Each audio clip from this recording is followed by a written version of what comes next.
Okay, now I'm working on what promises to be the most challenging cable that I have to build. First of all, I've put the wiring, this is the 25-foot wire that I bought as an accessory to my trimetric battery meter, and I've run this through the loom all the way up to the battery, and that was relatively easy to thread through. And then what I did is I have this roll of 26 gauge wire, and I just manually threaded it through from the end, and so far I've got it out this far, and this gives me something to pull on.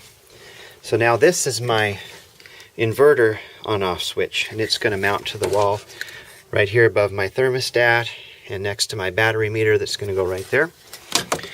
And it has a I don't forget what you call it, cat something or other. It's a phone cord basically that connects to the inverter. So I need to thread that through. So I'm going to use that wire that's sticking out to help me pull that through. So far I have 3 wires that are going to come from this end. I have this one which goes to my engine battery. This is a feature of the trimetric that lets you measure just the voltage on your engine battery at your battery meter, which is going to be nice because I just replaced my battery from the engine because I had one that was going dead all the time, and keeping an eye on that will be easier.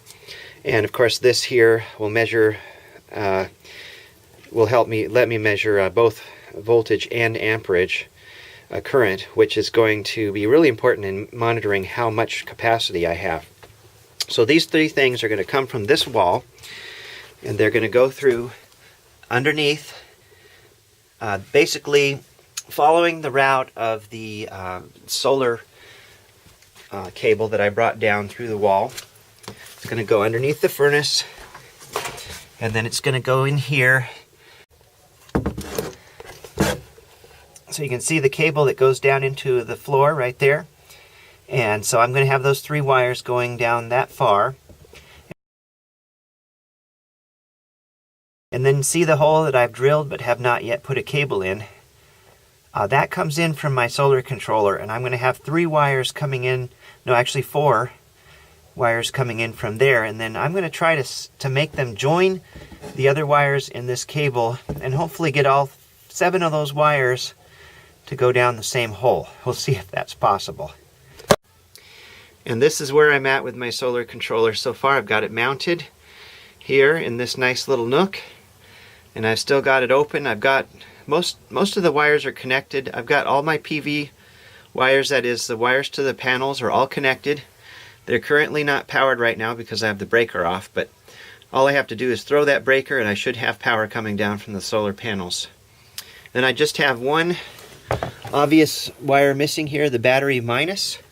I still have to hook that up, and I also have to hook up the battery positive to the circuit breaker here. Those are going to go down there through that hole that I have drilled. They're going to be joined by a ground wire that's going to tie all this grounding together. Now it seems to me that with RVs grounding isn't absolutely necessary, but I'm going to try to do as much as I can to ensure safety. So now it's time for me to start putting these wires together. Okay, so by pulling on this 26 gauge wire, I finally coaxed through this wire for the inverter remote, and it's gone through the piece of wall here that's between the refrigerator and the bathroom.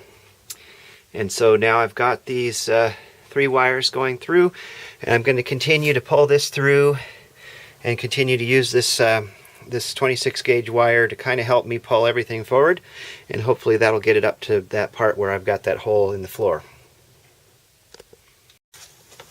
If you decide to use wire loom like I have, I would highly recommend getting one of these tools. This is a wire loom threader, and just watch.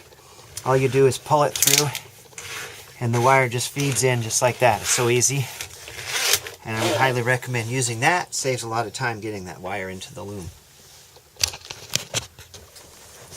Okay, now I'm going to turn around and use this for something that it wasn't really designed for, and I'm going to use this to push the wire through the loom instead of pulling it through. And this only works with small wire. If you try to use big wire, it's just going to bind up.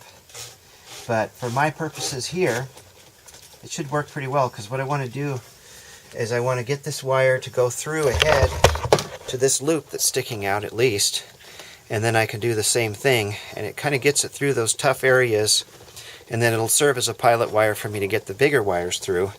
At least I'm hoping. So far it's working pretty well. We'll see how it goes the rest of the way. Okay, so I made it through that bend, and I'm going to use it to pull the fatter wires through, and then I just have one more bend to go and I'll be on the straightaway. Okay, so here is the trimetric harness is attached now to the shunt, although I haven't attached it on the other end. And I also have my battery temperature sensor. That's very important, and that connects to the solar charge controller.